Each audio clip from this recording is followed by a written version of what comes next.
नमस्कार। 15 अप्रैल 2023 रात के कोई 10:38 पर एक समाचार प्राप्त होता है अतीक अहमद और उसके भाई अशरफ अहमद की 3 युवकों द्वारा पुलिस कस्टडी में गोली मारकर हत्या कर दी गई है। इन 3 युवकों की पहचान लवलेश, सनी और अरुण के रूप में हुई। इस एक हत्याकांड के बाद देश की एक पूरी इंटेलेक्चुअल्स की लॉबी इसे तथाकथित हिंदू आतंकवाद और मुस्लिम उत्पीड़न का रंग देने लगी, जबकि अतीक अहमद की हत्या के पीछे की वास्तविकता कुछ और है। आइए कहानी को शुरू से शुरू करते हैं। अतीक अहमद का जन्म आज के प्रयागराज में एक गरीब तांगे वाले के परिवार में हुआ था। उसका सबसे पहली बार नाम सुर्खियों में तब आया जब उसने उस वक्त की सबसे बड़ी माफिया चांद बाबा की मात्र 17 वर्ष की आयु में हत्या कर दी। इस एक हत्याकांड के बाद अतीक अहमद मानो अपराध का दूसरा नाम बन गया था। यह हत्याकांड अतीक अहमद ने सन 1979 में किया था और इसके ठीक एक दशक बाद यानी सन 1989 में अतीक अहमद विधायक उम्मीदवार के तौर पर खड़ा होता है, जिसमें उसे जीत मिलती है।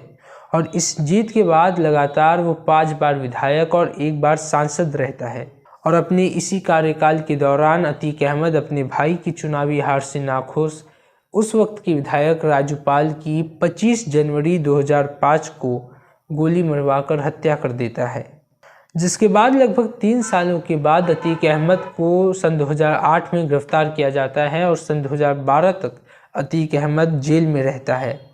और इसके बाद सन 2019 में अतीक अहमद को एक बार फिर से गिरफ्तार किया जाता है, लेकिन इस बार वो जेल से नहीं छूट पाता। जेल में ही रहते हुए अतीक अहमद 24 फरवरी 2023 को उमेश पाल की हत्या करवा देता है।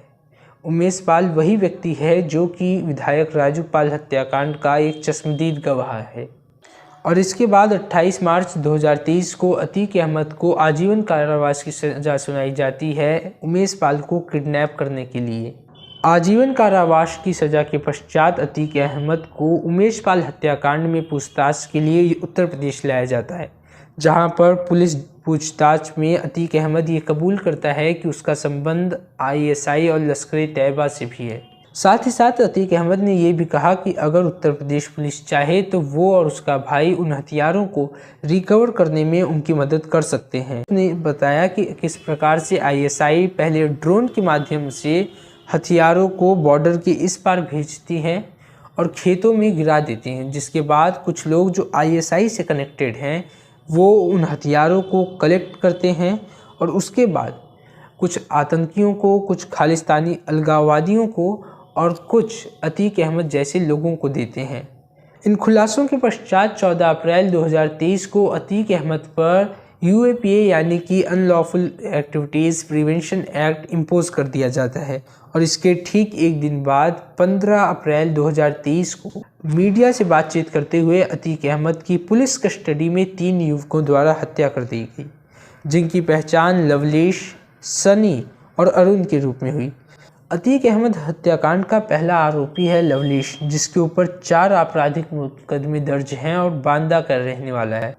दूसरा व्यक्ति है सनी, जिसके ऊपर कुल 13 आपराधिक मुकदमे दर्ज हैं और हमीरपुर का रहने वाला है।